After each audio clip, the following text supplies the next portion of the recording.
Tengo una pregunta para ti. Cuando la vida se siente estable, ¿acaso te sientes incómodo, sientes tensión?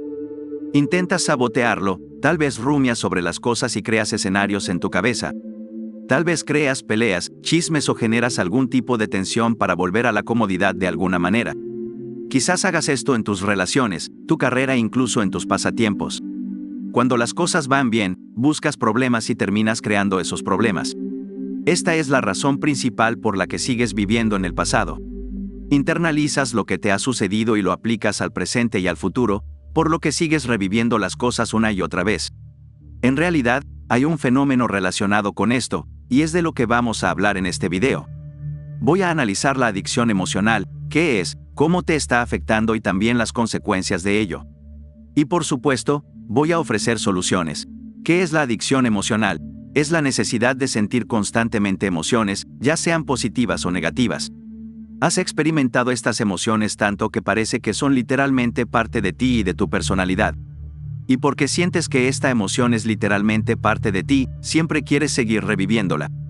Y lo sorprendente es que una parte de ti encuentra satisfacción en revivir esta emoción una y otra vez.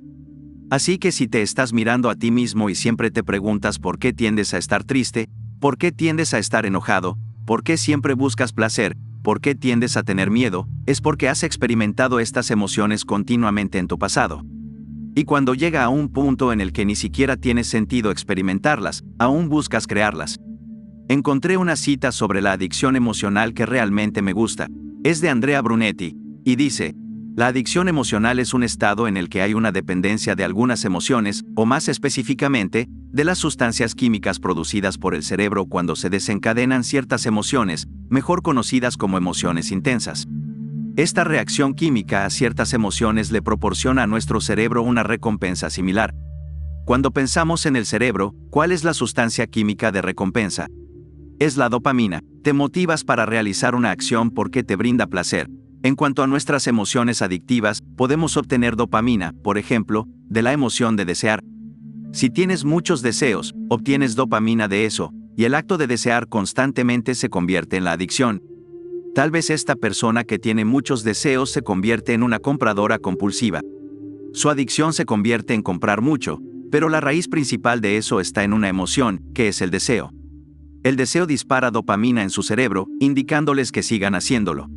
Y como dije, la adicción emocional es de dos caras, no solo emociones positivas, sino también emociones negativas. Las personas pueden ser adictas a las hormonas del estrés que se liberan en su cuerpo como el cortisol.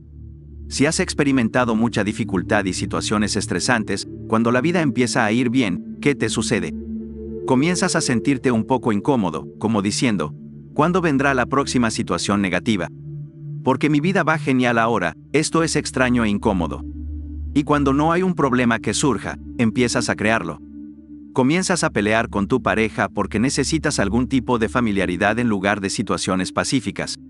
Es por esto que cuando las personas entran en nuevas relaciones y han estado en relaciones anteriores que fueron tóxicas, proyectan esa toxicidad en la nueva relación. Lo mismo ocurre con las personas que comienzan a trabajar en un nuevo empleo. En su antiguo trabajo, el ambiente era un poco tóxico y molesto, como si cada día en el trabajo fuera pesado. Llegan a este nuevo lugar de trabajo y todo es pacífico y genial, pero aún buscan algo de qué quejarse, aún buscan algo de qué preocuparse, y el cuerpo obtiene su dosis de las sustancias químicas que normalmente se liberan. Muchas veces, las personas pueden volverse adictas a una emoción negativa para protegerse de una emoción más profunda con la que se sienten incómodas. Por ejemplo, alguien que odia sentirse triste podría volverse adicto a mostrar enojo porque sentirse triste todo el tiempo les hace sentir débiles, y la adicción al enojo protege a esta persona de sentir tristeza, pero puede terminar alejando a sus seres queridos. Aquí hay otra cita de Andrea que dice: nuestros cuerpos y mentes aprenden a hacer del caos y la crisis su hogar. Nuestro cerebro se vuelve adicto a la adrenalina y a los picos de cortisol liberados en este tipo de situaciones. Inconscientemente aprendemos a necesitar dosis de emociones fuertes para sentirnos vivos, incluso si estas son emociones negativas o emociones que nos traen sufrimiento e incomodidad. Entonces, ¿qué estamos viendo aquí? Simplemente una dependencia de la emoción porque es la forma fundamental en que alguien ha visto la vida. Piensa en tu vida, ¿cuál es el estado emocional fundamental en el que experimentas la vida? Muchas veces, miramos el mundo tridimensional, Miramos la materia a nuestro alrededor y decimos, estoy así por esto, estoy así por aquello, y empezamos a ser víctimas en lugar de asumir la responsabilidad y decir, mira, estoy en control de mi frecuencia, estoy en control de mi mentalidad. Lo que sucede a mi alrededor es lo que está sucediendo ahora mismo. Lo que sucedió en el pasado es lo que sucedió en el pasado. Esa es una versión pasada de mí, una experiencia pasada. Ahora, ¿qué puedo hacer para avanzar a partir de eso? ¿Cómo puedo empezar a pensar? ¿Cómo puedo empezar a cambiar? ¿Cómo puedo tomar conciencia de lo que hago y de quién soy para que las cosas no sigan repitiéndose? Es el concepto magistral de estas realidades diferentes donde las decisiones que tomas, la forma en que piensas afecta qué tipo de realidades te proyectas. Piensa en dos personas que se ven exactamente iguales, sus vidas son exactamente lo mismo, cosas positivas y negativas les suceden a ambos. Una persona entiende que la negatividad ocurre, pero su enfoque está en resultados positivos y en las realidades positivas que desea. Mientras que la otra persona, a pesar de las cosas positivas y negativas que le suceden, se enfoca y rumia sobre las cosas negativas que le pasan. Lo que comienza a suceder es que la persona que rumia sobre la negatividad se vuelve adicto a la emoción y comienza a identificarse con ella. Cuando comienza a identificarse, se convierte en su identidad y comienza a revivirla una y otra vez, lo que hace que sea una emoción reconfortante. Pero la otra persona siente las emociones negativas, entiende que suceden, pero se centra en resultados deseables. Se enfoca en cosas que elevan su mentalidad, no se identifica con las emociones. Esta persona va a tener una realidad mejor en general, comenzará a ver mejoras a medida que pasa el tiempo, y esto se reduce a un hábito, sobre el cual tengo una cita de Eric Baum. La formación de hábitos se produce cuando las acciones repetidas se vuelven naturaleza. Por lo tanto, desarrollar un hábito emocional significa entrenarte inconscientemente para responder a una variedad de desencadenantes con una reacción emocional predeterminada. Con el tiempo, ese sentimiento se convierte en la base de cómo respondes al mundo. Si la ira es tu emoción predeterminada, es posible que recurras a ella siempre que estés incierto. Puedes sentir una sensación de calma cuando esta emoción te envuelve, y eso es poderoso. Piensa en la emoción de la ira. Imagina lo poderoso que puede ser el hecho de que esa emoción pueda calmar a alguien. La razón por la que podría calmar a alguien es porque es familiar, es algo que han hecho en su pasado y a lo que están tan acostumbrados.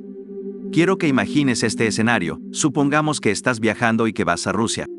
Es tu primera vez en Rusia y viajas solo, no conoces a nadie. Cuando llegas a Rusia, escuchas a personas hablar sobre México y te das cuenta de que tienen acento y aspecto mexicano.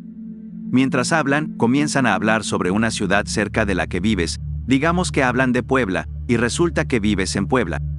Intervienes en la conversación y dices, oh, ustedes son de Puebla. Yo también soy de ahí. No conoces a estas personas, podrían ser asesinos en masa, podrían ser personas locas, no sabes quiénes son. Pero el simple hecho de que haya familiaridad en la conversación crea confianza y genera una sensación de comodidad. Son del mismo lugar, no conoces a estas personas, pero el hecho de que sean del mismo lugar crea cierta comodidad. Esto es lo mismo con nuestras emociones. Y otra razón por la que empezamos a depender de una emoción es por las mismas razones por las que podríamos depender de una sustancia o comportamiento para obtener confort, alivio, liberación, tranquilidad, distracción, evasión y escapismo. Nos volvemos tan dependientes de esta emoción que parece una obsesión, una compulsión o incluso una adicción.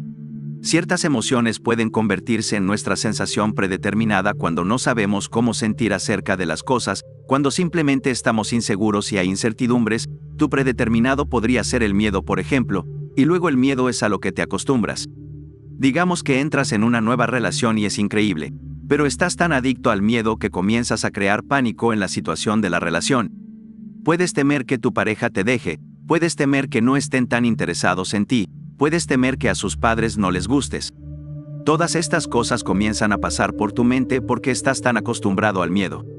Esto es algo muy importante que debemos examinar, especialmente cuando vemos a otras personas y notamos que tienen adicciones de algún tipo. Debemos observar la adicción, pero también debemos observar la causa raíz. Por ejemplo, si alguien recurre a las drogas para escapar de dificultades financieras, la dificultad financiera es la causa raíz, pero la emoción en esa causa raíz son sentimientos de estrés. Podría ser estrés de lo que realmente están tratando de escapar, porque hay personas en dificultades financieras que no están estresadas, lo creas o no. Entonces, no necesariamente es la situación, es la reacción a la situación. Voy a hablar de soluciones porque esto va a ser muy valioso para ti. Escucha todas estas soluciones porque creo que realmente deberías interiorizarlas. No tienes que hacerlas todas, pero deberías darles una oportunidad, especialmente si es una solución que no has probado antes o la has intentado pero no la has hecho de manera consistente. Hablando de consistencia, si vas a hacer esto, hazlo consistentemente porque la mente es astuta, el cuerpo es astuto, el cerebro quiere confort, le gusta la dopamina y literalmente tiene rutas neurales para ciertos comportamientos tuyos. Tenemos que romper esta cadena y hacer cosas nuevas para lograr una verdadera diferencia en nuestras vidas. La número 1 es la meditación. Hablamos mucho sobre la meditación aquí, lo que sucede es que es un hábito bastante importante. Recomiendo la meditación guiada, donde alguien habla y te guía durante todo el proceso. La meditación te lleva al momento presente, elimina la mente inquieta y te ayuda a no pensar demasiado en el futuro. Piensa en un día cotidiano, cuando te despiertas por la mañana, ¿qué haces? Comienzas a pensar en todo lo que debes hacer y luego lo que sucede es que asocias emociones con esas actividades. Por ejemplo, debes llevar a los niños a la escuela y piensas, el tráfico va a ser intenso, la gente conduce mal, podríamos llegar tarde. Comienzan a surgir ansiedades porque estás pensando en el futuro y asocias emociones con eso. La meditación puede reducir esto a la mitad y puede mantenerte presente. Y adivina que, cuando tu cerebro comienza a pensar en lo que tienes que hacer más tarde en el día, no estarás tan emocionalmente conectado a cómo te sientes, no tendrás una carga emocional tan fuerte. Incluso cuando experimentas alguna emoción, no estarás adicto ni apegado a ella.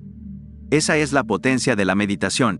También añade yoga, estirar el cuerpo de ciertas maneras para influir en la mente.